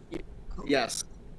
Yeah, Carrie means the voice of Frylock is coming in, this summer to another Nerdy Talk show. Yeah, we have interviewed him before. We have interviewed him before. Like, you know, it was a good time. Yeah, when we were still, when it was still Miss Streamy, Ronnie Theater Miss 4000. days. Yeah, but this one, it's going to be like we do with Jackie. It's going to be just an hour long. People will have a chance to ask their questions, and we're doing another autograph giveaway contest for his appearance. Nice, man. Yes, but yes. However, though, we're going to mostly be focused though on Tanya Atomic when she comes in June 14th to talk about Manos Returns. Yeah, we were talking about that earlier. So, yeah. So how did Raul do with the panel? He did pretty good. Like, the Shades Light Studios panel, it was a lot of fun. It was a lot of fun. He had he seemed to have a lot of fun. He didn't complain. Like, the Shades Light Studios panel was just introducing us. We talked film and everything, what we did and everything like that. as well as announce some stuff. Like I wasn't expecting. Yeah, It wasn't like anything too special. We were just talking about some stuff and some projects we were doing and everything like that. It was okay. It was fun. Jablonski seemed thrilled. Like, I'm Jablonski, and I just write shit for these guys. Yeah. Such enthusiasm. I'm gonna miss Jablonski. I mean, that's him normally. Yeah, basically, he speaks like this. He's like Nick Cage kind of thing, you know. I'll give a $5 bounty to anybody who can do the perfect impression of Justin Jablonski. Okay, so like. Don't look at me. And tomorrow is a special day, though. I hope. June 1st? Yes, because on that day, 35 years ago, I came into the world. Ah. Nice, man. Happy birthday. I will be 35 years old, and I still look 25. Kind of do, man. Yeah. Takes a lot of work to look this good. That or maybe it's because you're just really that or maybe it's just because you're really short. I don't know. Like, that's a weird thing. Like, you ever notice? Face, like you don't need the haircut, maybe. I shave almost every day. I do not like having facial hair. Sorry, guys. Yeah, no. That probably helps. Oh my god. I remember but yeah, tomorrow I'm turning. You ever like grew up in like school? So tomorrow I will be turning 35. Nice. Go on. You keep interrupting, Evan. What's up? Go on. Going to my folks are taking me to Benihana's. It's kind of an annual birthday thing we do. But the one thing I'm kind of hoping that I'll get for my birthday is an annual pass to Universal. That's what I would like, because I can get into Disney whenever because of Evan. But Universal, different story. But anyway, Evan, you were saying. It's like, you know those times when like you were in school, right? You were like all the way in elementary school, and you saw like the 5th graders, and they were like, you thought they were like adult sized, but then you grow up and you realize you're still really short. And then, but the one thing when you go to school, is you look at your desks, and you feel like they never shift sized until you go back to elementary school, go into the 1st grade classroom and look and notice that the desks are like the side or like up to your knees, and you look at yourself in the mirror and go like, oh my god. That didn't. I don't think I ever had that experience, but one experience I did have is when I first moved back down here, I wanted trying to seek employment. I'm trying to get a job, and my sister comes over and tries to have me looking nice. Does my hair nice. I'm in a good suit, and so I'm in this entire getup, and I look at the mirror and I go, Dad?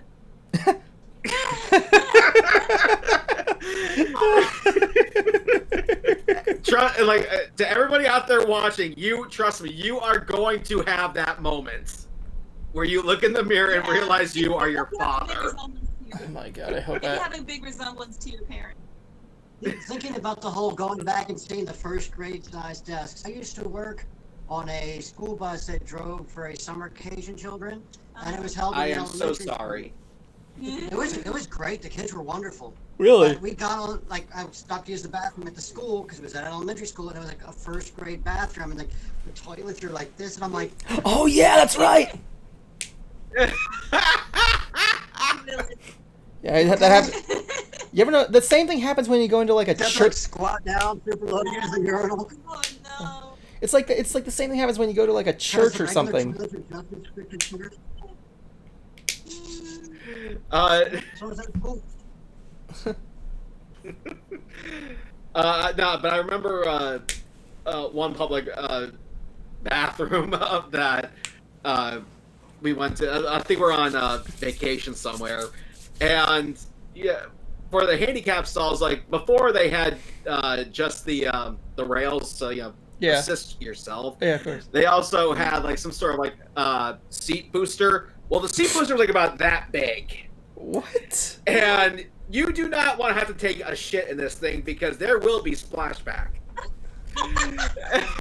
And lo and behold, guess what I gotta do?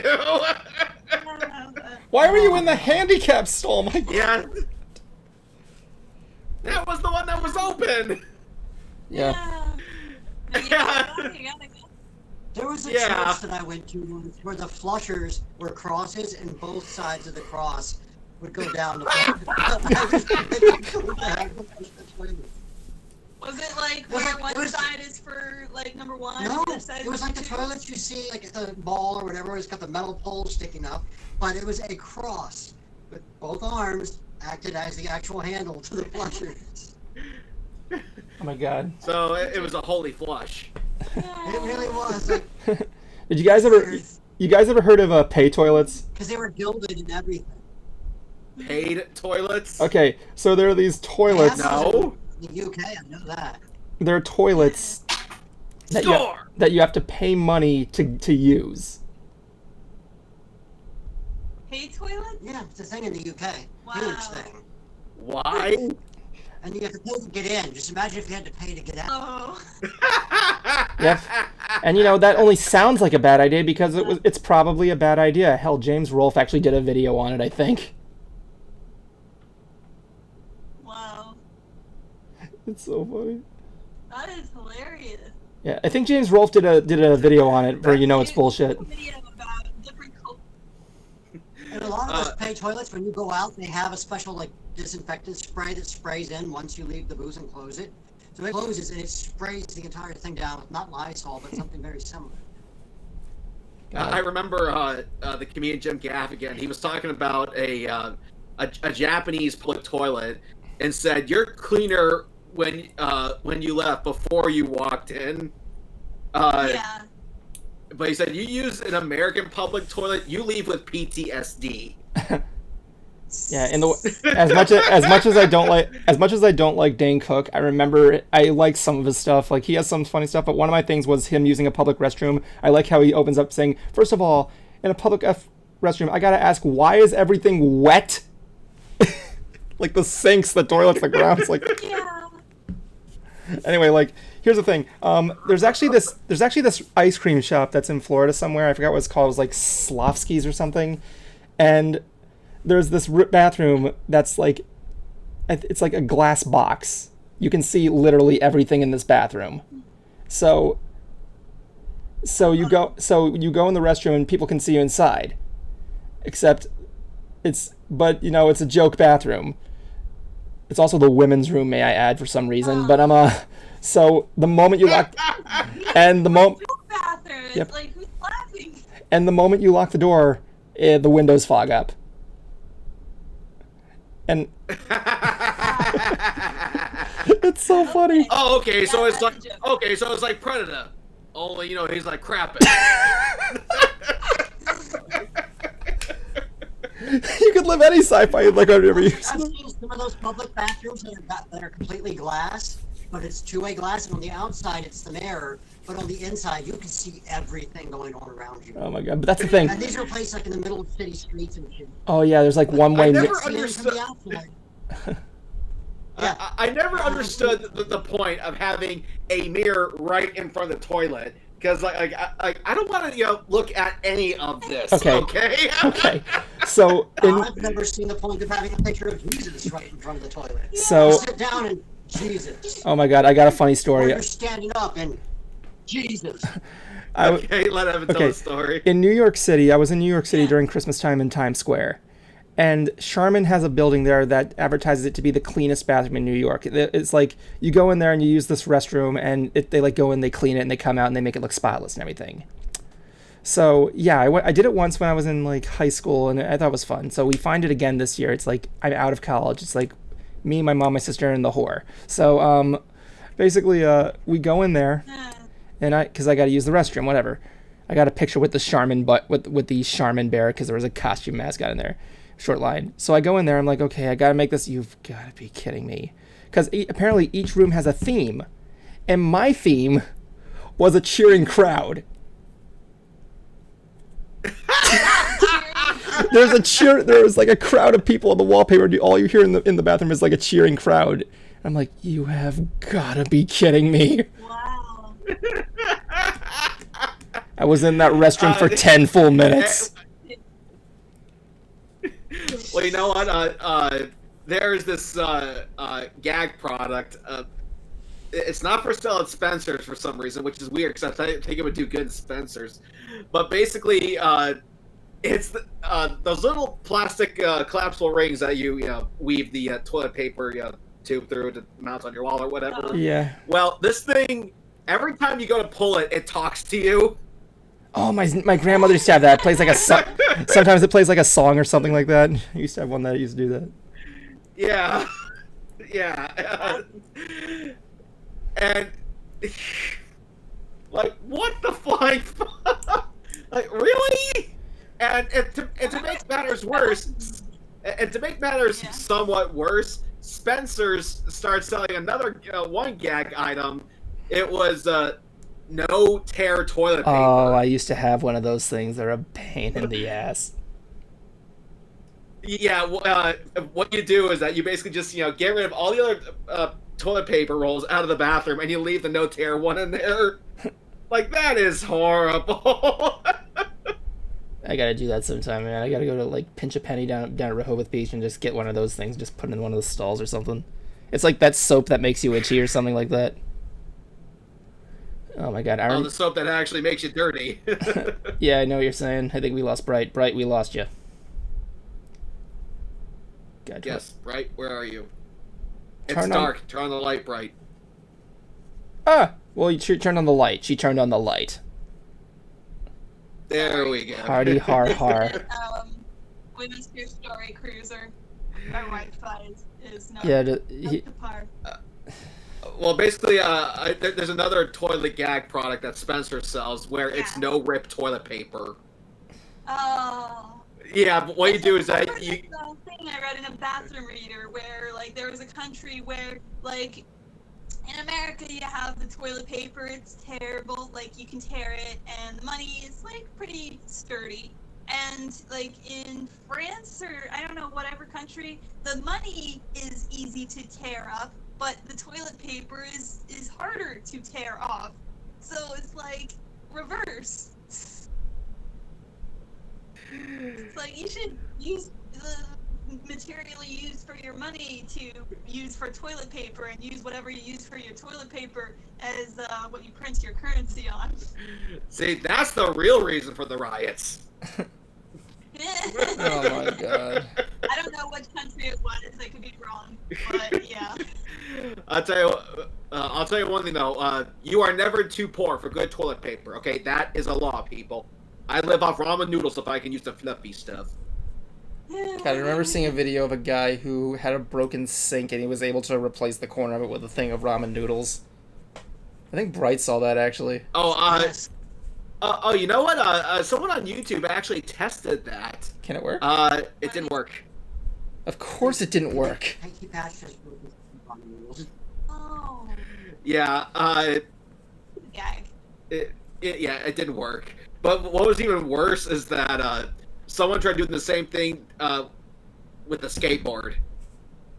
Like, what did you think was gonna happen? Awesome, but why though? Because it's the internet, that's why. God damn it. Yeah. Because humans are stupid. Yeah. Thank you. Let's get a pod. Yeah.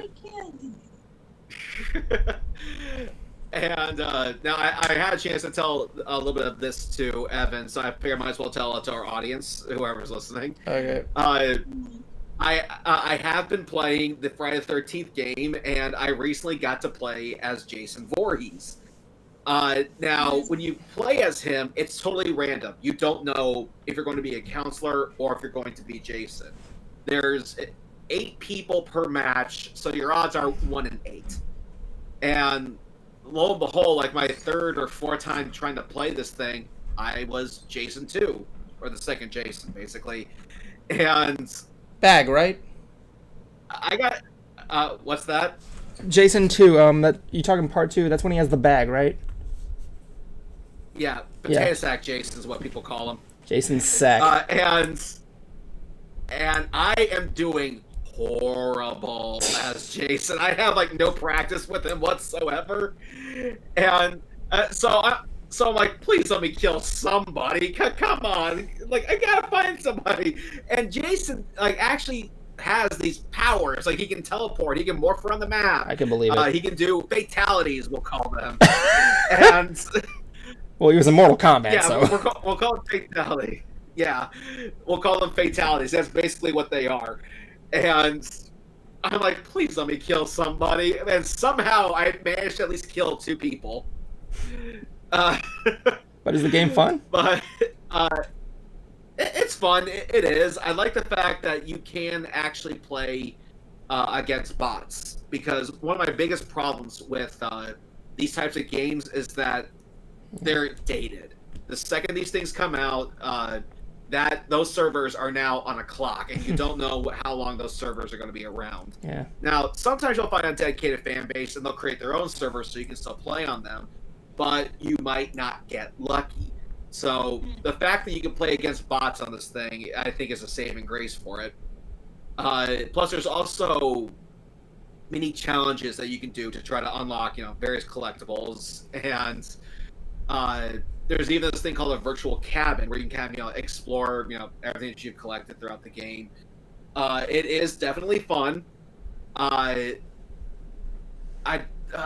paid only $25 for my copy for the Switch. Yeah, it's a fan I game. would say around, I would say around that price is a fair price for it. So if you see it for a system that you have and it's around that price, yeah, go for it. It's funny, like I heard, especially if you're a fan of the franchise. Yeah, like I know I've mentioned this before. It was a Kickstarter game from what I remember, and there was if you donated, you could actually get a character in there that was actually designed by Tom Savini. So the Tom Savini Jason, Cecil. You have your phone on you, right? Okay. Since you were just talking about Tom Savini, like I said, Tom Savini designed one of the Jasons of the game. I want you to look up Tom Savini Jason. Basically, his idea was this is Jason if he just literally just walked out of hell. For the 3rd time. I don't know, how many times has Jason been to hell? Like, twice? Because He's been to hell, that's all that matters. Yeah, Tom Savini Jason looks fucking awesome. The glowing eyes. This one? Yeah. Yep. That thing looks fucking awesome. Yeah, I don't know if he's in the Ultimate Slasher Edition, which is the one where it has like everything unlocked. But it does at least have the N.T.S. Jason, so I'm happy with that. I like Just that. having a purple teal Jason to me is hilarious. Yeah, doesn't it like make noises or something? And I remember Dead by Daylight. Dead by Daylight was fun. Not exactly. Basically, the way how it operates is the soundtrack is what actually tells you if he's close. Like you'll be sitting there trying to find like weapons or items or what you need to escape, and occasionally hear. Yeah, it's the sound of someone brushing their teeth and checking their breath. Close to you. And if your screen gets all has a quick like camera flicker, that's when you know he's like right on top of you. Yeah, doesn't it play like the stinger from the movie, like a tink kind of thing? Makes me think of Slender Man. Yeah, Slender Man. What's that? Kind of makes me think of Slender Man, the old Slender Man games. Oh, Slender that. Man. Hey, to his credit, the first Slender game was actually pretty scary. To their credit. Yeah. I remember playing Unless Slender Man game for iPad, and I remember that was the scariest game I had ever played up to that point. What in the my hell? Life. That was young. Oh my god. I still turns out one person who's a big fan of the NES Jason look is Kane Hodder. Yeah, I think he actually has a costume. Believe it or not, I'm actually looking up here. Tom Savini is selling Jason face masks. Yep, I saw those. Oh my god, if I wasn't short on money. I would love to. Which I wish I could afford, because I would love to walk around my hospital and go, "Welcome to Camp Crystal Lake." I mean, Traditions Hospital. Oh no! Hey, bag. it's like, hey, have you seen my machete? I mean, my forks. God, I remember you told me this idea you had. One of the masks from WWE right now. Bray Wyatt, the Fiend. That mask is partially designed by Tom Savini. Like Bray designed it, and then Tom Savini like fine-tuned everything and gave it more detail. And There was another thing that Tom Savini worked on, and it was big news in the press, or at least in the music press. However, when we saw the final result, nobody was impressed, and that was the latest mask for Corey Taylor of Slipknot. Oh my god. He actually made the latest mask. Okay, see, that looks cool. yeah, And if you look up what he did for Corey Taylor of Slipknot, it looks like he's wearing a milk jug. I gotta see this. It's like, really? You had Tom Savini make that? Come on, it can't be that bad. Oh my god. Somebody clearly did not pay Tom Savini enough. Come on, man. That can't be made. or he just really didn't like them. That can't be Tom Savini's work. I refuse to believe it. It is. It is, dude. Oh my god, Tom. That is awful. Looks I like think there's a reason why Tom didn't talk about it very much. probably was like a slow day. It's too many budget cuts. Oh my Just god. imagine, it's like, here you guys go. It's like, no, we want less detail, okay? Here you go, less detail. Here you go. Like there was actually a meme. There was actually a meme going around of someone like actually cutting apart a milk jug and like gluing it to his face, and the meme said, "Can I be in Slipknot now?" Cruiser, I got a cosplay. He's, There's your cosplay for Mega Kai. You should get like a milk jug and just cut it out and just you wear a Slipknot shirt the entire time. See, I can only imagine we got something that horrible the same way we got the Captain Kirk voice. We're like, no, Shatner, we want you to ham it up, okay? No more. Okay, Will, how about this? Perfect, keep doing that. Wait, what? Really? Okay. Oh my god. But going back to the Friday the 13th Kickstarter, I remember one of the perks was donate $1, and I promise you the map will work this time. Wow. Because if you ever play the NES game, if you're going right, your character's going left for some reason. So one of the perks was we promise you the map will work this time. God, imagine like a 3D remake of that game. That's actually something I'd like to see, to be honest with you. Yeah. Maybe not 3D, maybe it could still be 2D, but because here's the thing, a lot of people have come out in defense of this game, saying that it is playable, that it's actually not that bad. So if that's the case, what would it take for this thing to be good? Well, So I'd be kind of curious about that. I will say it has the best game over screen ever. You and your friends are dead. You and your friends are dead. Yeah, I was watching the Game Grumps play it, and the Game Grumps were playing it, and Danny was on the thing, and when the moment he comes there, he just happily says that, you and your friends are dead. And then the game glitched on him. Nice. How many Oh, awesome. Jasons signed that thing, man? Let's see. Okay, there's 3 Jasons on here. There's Ari, there's Kane, there's Warrington. Is that all of them? And on the back, no. Let's see here. 1, 2, 3. I think maybe 5 or 6 people that played Jason, maybe a little bit more. But on the back is another actor and the director, Sean Cunningham. No For way. some reason wrote pirated disc on. Yeah, but for some reason he wrote pirated disc on here. Sean Cunningham wrote Pirates. Yeah, but yeah, and here's the thing, because they were doing a reunion of the first movie, and turns out they didn't realize this thing existed. Are you Yeah, or at least serious? Sean didn't. I know Adrian King didn't. But obviously Ari and Kane knew this thing existed. But Sean Cunningham, the director, he had no idea this thing existed. Now what I want to do is get the Nightmare on Elm Street game and see if I can have Robert Englund, Freddy Krueger, sign that. Oh my god. Yeah. Next thing you know, you'll be telling me you have an autograph from Betsy Next thing you know, you'll be telling me you have Betsy Palmer's autograph. My god. No. One One can only thing wish. with the Friday the 13th game is that it came with this poster. Awesome. Oh, awesome. There's something you need. There's something for the autograph Yeah. collection, man. You gotta get Savini to autograph Actually, that yeah, thing, that's man. what I. Yeah, that's what I decided to do. I'm going to try to, yeah, I'm going to have people for Friday the 13th sign this thing. Ari's gonna be the first candidate, I'm assuming. Yeah, because his version of Jason does have a cameo in the game. You can't play as him. In the virtual cabin, if you unlock everything, you actually get to take this boat out onto the lake, and you see police show up. Like, yay, the nightmare's over. You're hearing that music play. Oh. And out pops the very first Jason Voorhees from the lake and tries to pull you under. Oh, so you're playing basically from the POV of what was the name of the actress? Freaking Yeah, Adrian King. Adrian King. Yeah. I was just thrilled to see that Ari's Jason had a cameo in there.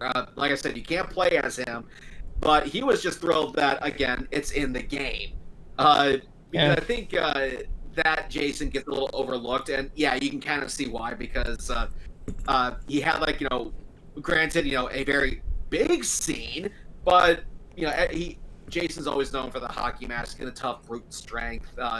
So just the fact that his Jason had a cameo in there meant a lot to him. It's one of my favorite endings to any horror movie, how it just gets you. But my problem is the same thing James Rolfe had. It just should have ended there. It shouldn't have cut to the hospital. It could have just ended there. Think about that. She sees him. Yeah, go on. Oh, go ahead. No, go. I was just gonna repeat myself. Go ahead. And also, Adrian King's acting in the hospital goes, the little boy in the lake, and he's still out there. That's even debatable. That now we don't even know whether or not that was really him or not. I mean, what? It's like what were you expecting on the boat? Did you know he was coming when you went on that scene in the boat? Did you know he was coming in that scene in the game? Who, me or Adrian? You. When you unlocked everything and you were in the boat. Yeah.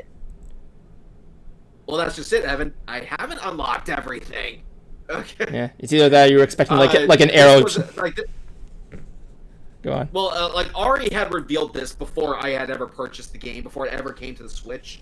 So this was already public knowledge. But no, I don't think he was aware of it. They just said, "Ari, you're in the game," and they showed him.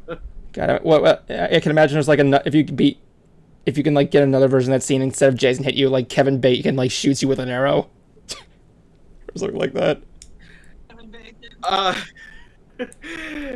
Speaking of Kevin Bacon, did you listen to that Jason's Mom song I showed you? I don't think you did. No, you didn't. Did you? I don't remember you sending me that. Yes, I did. I actually wanted you to listen to it on air, but you didn't. What? Because one of the lines was the lines of that song was, and all the lives were taken, even Kevin Bacon. My God. I know you have your mommy issues. I would too if my mom killed everyone who screwed. Oh my God. I remember you had an idea. Yeah, Jason's mom's got it going on with a body count that rivals her son. Jason, can't you see the love behind the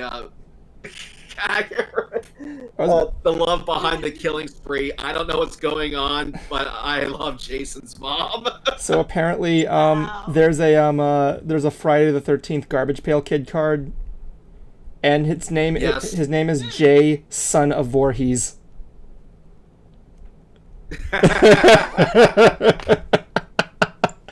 Jay, son of Voorhees. That's amazing. It's you look at that stuff there, In the game, don't you play as that one guy, that only close to reoccurring character, frickin' Corey Feldman's character?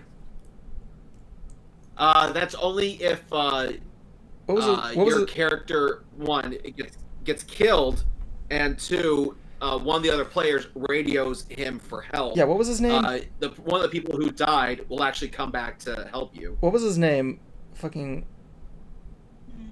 Something Jarvis. Tommy Jarvis. There we go. It sounds like the name of a Power Hey, Ranger. what time is it? 5:30 the final 5.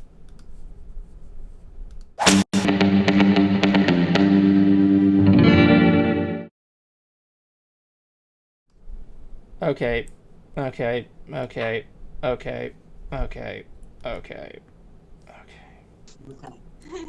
So. Okay. Okay. Alright, okay. Okay, just for that, Cruiser, you don't get to go first. So, right. Go. For my final 5, let's see. Still without a computer, as I was last Friday. So just waiting for the computer to come back from the repair center so that I can finally finish the 2 videos that I was working on. And in the meantime, I am open for sewing commissions. And if you'd like something hand sewn, like say let's see, can you get my shark, my jaws one? Here's my most recent creation. Nice. Dun dun dun dun dun dun dun dun dun dun. Ta-da! So if you want something like that for yourself, just hit me up. Check out my Twitter, Facebook, whatever. So What is it? Swag. Swag? Shows it backwards. Swag. Oh yeah. That's just our Time. version, like they'll probably see it right side. Okay, thank you. So I guess next up would be Justin the Music Doctor. I can't believe I still have your name such as that. Yes. Go. Yes. I actually do have my line. Can I go now? Yeah. Okay. I actually just recorded my lines for Hoof Rock. I sent them to Furox to have them get a bit more polished up.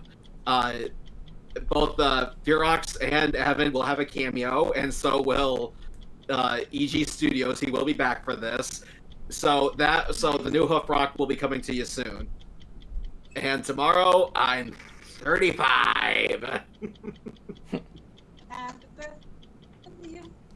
Nice, man. Yeah. So good to hear. I'm looking at the With picture. that said, Evan, I'm looking at the Evan, play us off. I didn't get to go yet. Yes. That when I Yeah. when I your say final 5. yes, that's what I mean. Oh, I thought you meant like that when you usually means there. I'm looking at this picture of Ari's first Jason in the game. He looks really shiny. Okay. I got a lot going on, man. Hoof Rock, Mystery Brony Theater's in the middle of its editing progress.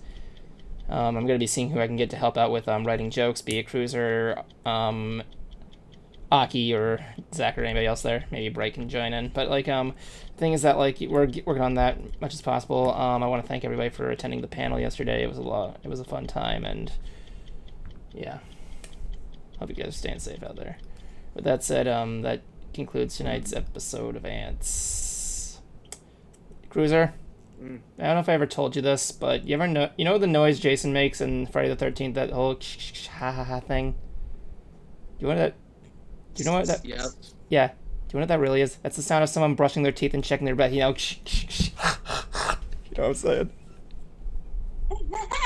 Actually, according to the composer, it's him going hee ma ma ma, as if it's saying kill mother kill. That's actually a really interesting factoid. I never even knew that. The more you know. I don't have that sound effect.